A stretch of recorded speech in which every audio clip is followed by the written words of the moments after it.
Hello विद्यार्थियों, कल अपन जो टॉपिक का अध्ययन कर रहे थे वो था geological division of earth crust. उसका सेकंड पार्ट जो अपन अध्ययन कर रहे थे वो है जीवाश्मों के महत्व। जीवाश्मों के महत्व में सबसे पहले आता है, क्योंकि जीवाश्मों से नंबर 1 अपन निष्कर्ष तक पहुंचना है। नंबर 2 प्राचीनतम व उनके बाद वाले जीवाश्मों में सरलता से जटिलता। नेक्स्ट, एक स्थान की चट्टान पर एक ही प्रकार के जीवाश्मों का मिलना। अगला पॉइंट, एक समय में एक जैसे जीवाश्म प्राप्त होने।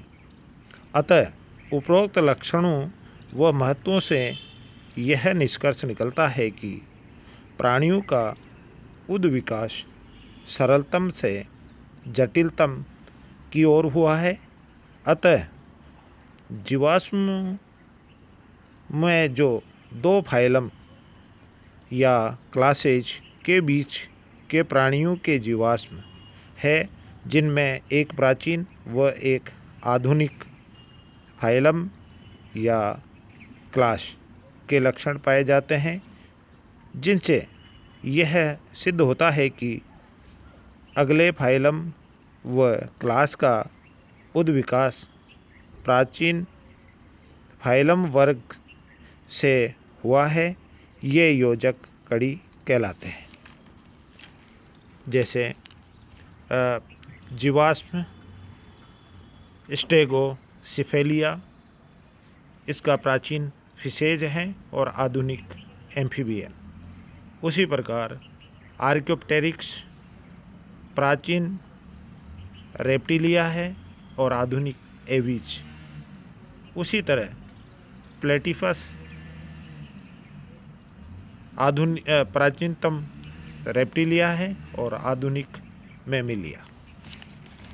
इस प्रकार जियोलॉजिकल टाइम स्केल या भूवैज्ञानिक समय सारणी को अपन 6 समूह में बांट देते हैं। एक इराज होगा, दूसरा पीरियड्स होगा, तीसरा एपोच होगा। उसके अंदर फोना और फ्लोरा की बात करते हैं तो सबसे पहले कौन आया, उसके बाद में कौन किस समय तक रहा, कौन प्रभावी रहा और कौन विलुप्त अवस्था में पहुंच गया, और उस दौरान कौन सा ग्रुप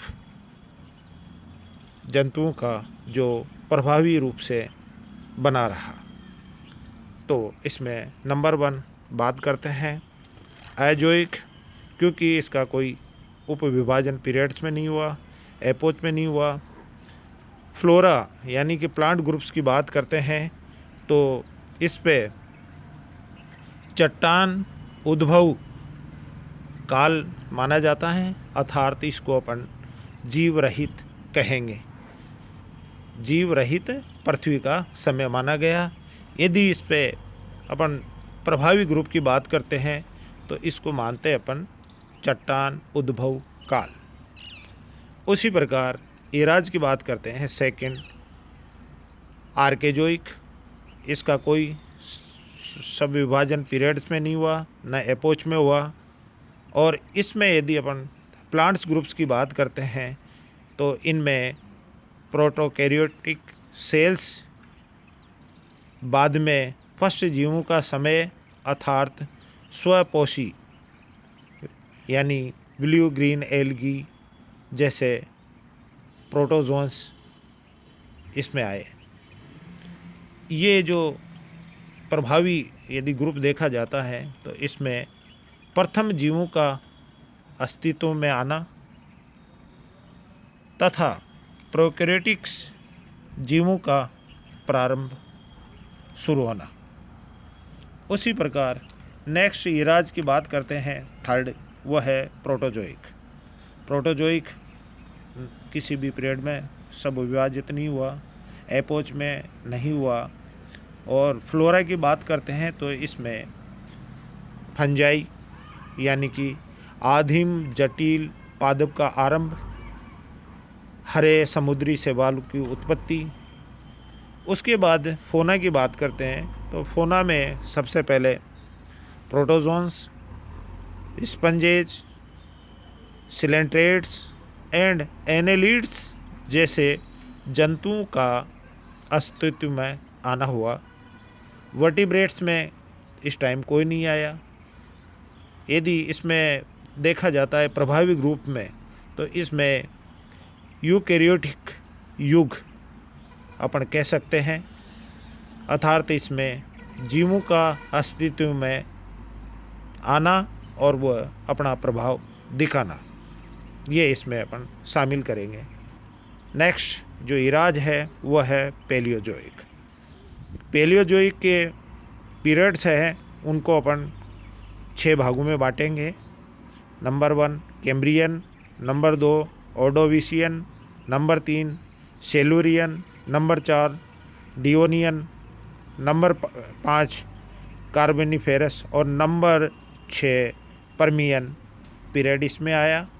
इसलिए अपन 1 बाय 1 लेंगे। पैलियोजोइक का जो फर्स्ट पीरियड था वह कैम्ब्रियन है।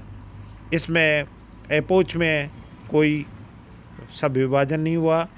फ्लोरा की बात करते हैं कैम्ब्रियन में, तो समुद्री शैवाल व समुद्री जीवाणु अस्तित्व में आए।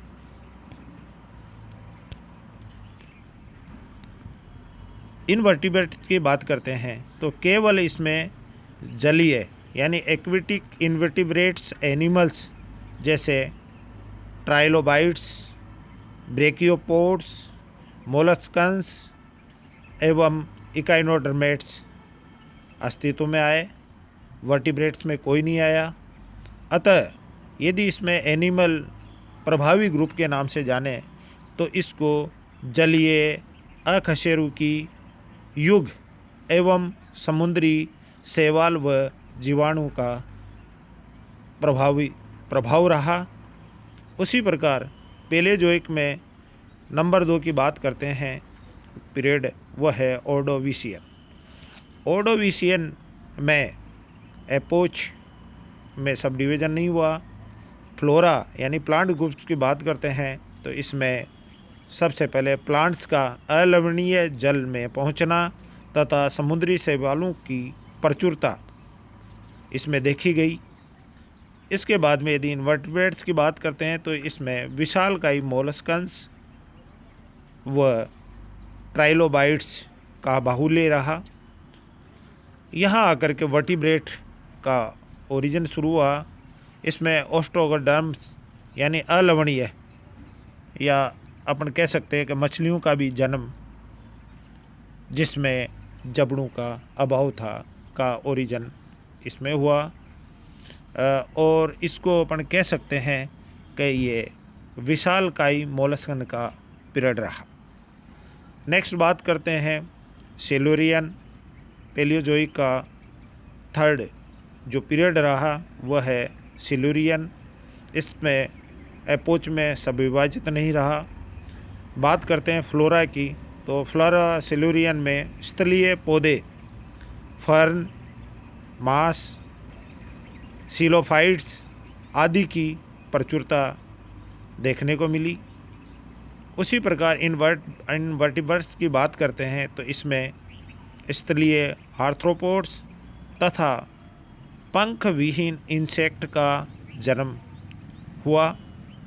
कोडेट्स में प्लेकोडर्म्स एंड ओस्ट्रेकोडर्म का विकास में वृद्धि हुई और ये पीरियड भी मछली काल और विशालकाय मोलस्कन के साथ साथ वर्टिब्रेट्स में प्लेकोडर्म्स और ओस्ट्रेकोडर्म की वृद्धि का पीरियड रहा।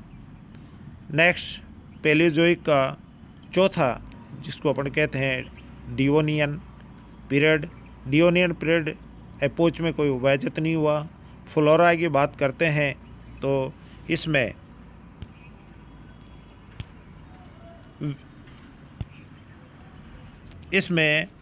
विशालकाय क्लब मॉस व प्रारंभिक स्थलीय पादप का जन्म इस पीरियड में हुआ। इनवर्टिब्रेट्स में लगभग स्थलीय आर्थ्रोपोड्स और पंखविहीन इंसेक्ट का ही पीरियड रहा ये।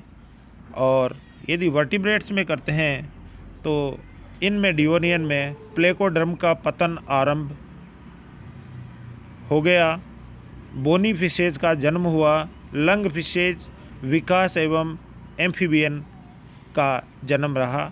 और यदि प्रभावी रूप से माना जाता है तो इसमें मछली काल इसको माना जाएगा, क्योंकि इसमें फिशेज की अस्तित्व में आना प्रारंभ हुआ, जो तीनों समूह में है, cartilage fishes, bony fishes and lung fishes. अर्थात ये पूरा जो प्रभावी काल रहा वो मछली काल रहा। पैलियोजोइक का जो 5वां पीरियड रहा वह था कार्बोनिफेरस। इसमें कोई एपोच नहीं है। इनमें यदि प्लांट्स की बात करते हैं तो दलदली जंगल में जिम्नोस्पर्म तथा बीज युक्त फर्न का ओरिजिन हुआ। इनवर्टिब्रेट्स में मकड़ियों व कीटों का जन्म, बाद में अस्तित्व में आना। वर्टिब्रेट्स की बात करते हैं तो इसमें शार्क्स का जन्म, एम्फीबियन का बाहुल्य,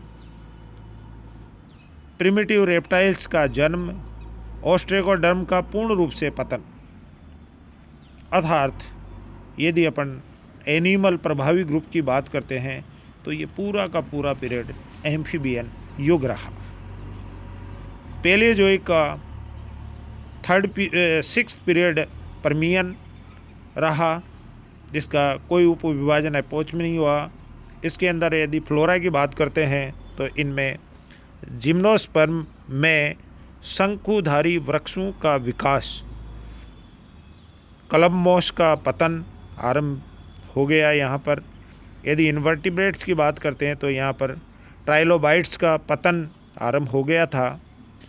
और यदि वर्टिब्रेट्स की बात करते हैं तो यहाँ पर विशालकाय एम्फीबियंस के पतन आरंभ व रेप्टाइल प्रकट स्तनियों का जन्म हुआ। अर्थात इसको रेप्टिलियन युग कहा गया। इस प्रकार पैलियोजोइक के 6 पीरियड के बाद में नेक्स्ट जो आया पैलियोजोइक के बाद में वो है मीजोजोइक। मीजोजोइक को 3 पीरियड्स में विभाजित करते हैं, एक ट्रायसिक, जुरेसिक और क्रिटेशियन। ट्रायसिक के अंदर कोई एपोच में सब विभाजित नहीं हुआ। फ्लोरा की बात करते हैं तो इनमें शंकुधारी जिम्नोस्पर्म के जंगल तथा ट्रू फर्न काफ़ी संख्या में विकसित हुए। इनवर्टिब्रेट्स में कोई विशेष का प्रभाव नहीं रहा। वर्टिब्रेट्स में प्रथम अंडस्तनी का जन्म, यानी कि ओविपेरस प्रथम उड़ने वाले रेप्टिलियंस का विकास, और टर्टिल पहले उन्नत और बाद में पतन। और इसमें काल सारा का सारा प्रभावी रहा, वह रेप्टिलियन युग ही रहा। इसके बाद में नेक्स्ट आता है मीजोजोइक का, वह है जुरेसिक। जुरेसिक पीरियड का कोई उपविभाजन एपोच में नहीं हुआ। और इनमें जो प्लांट्स ग्रुप्स की या फ्लोरा की बात करते हैं उनमें जिम्नोस्पर्म का विकास, बाद में शिखर पर तथा पुष्पी पादपों का जन्म।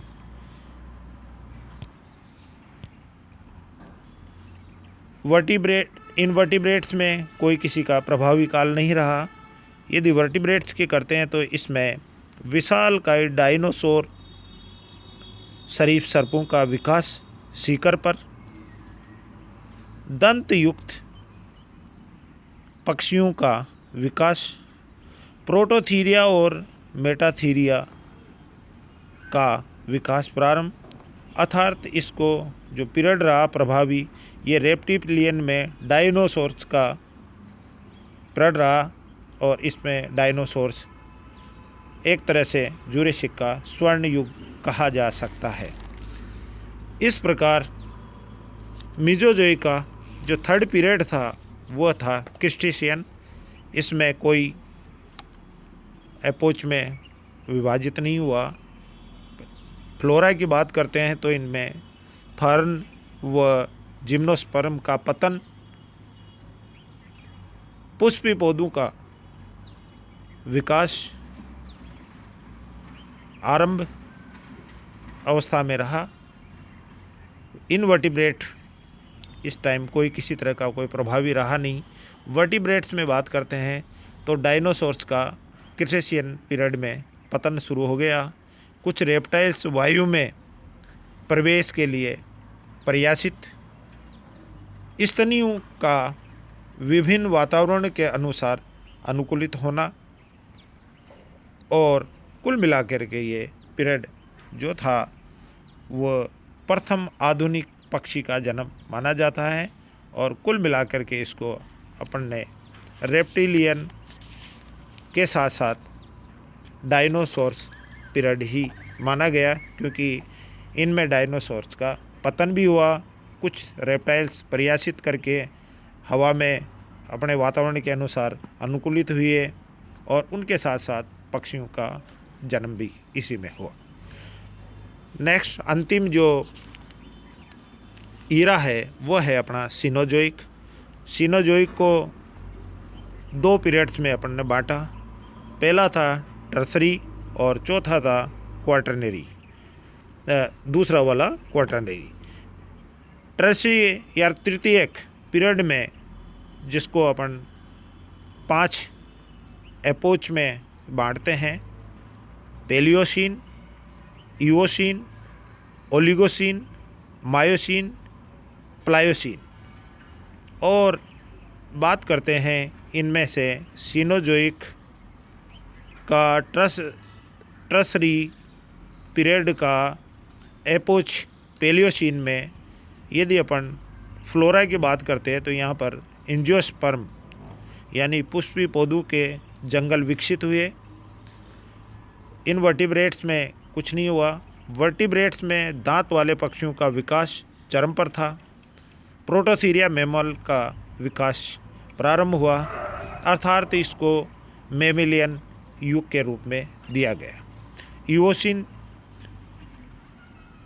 सिनोजोइक टर्सरी का सेकंड जो एपोच रहा, इसमें घास पादपों का विकास एवं एंजियोस्पर्म के घने जंगलों का विकास हुआ। इनवर्टिब्रेट में किसी का कुछ नहीं हुआ यहाँ। और इस इओसिन के अंदर वर्टिब्रेट में समुद्री प्लेसेंटल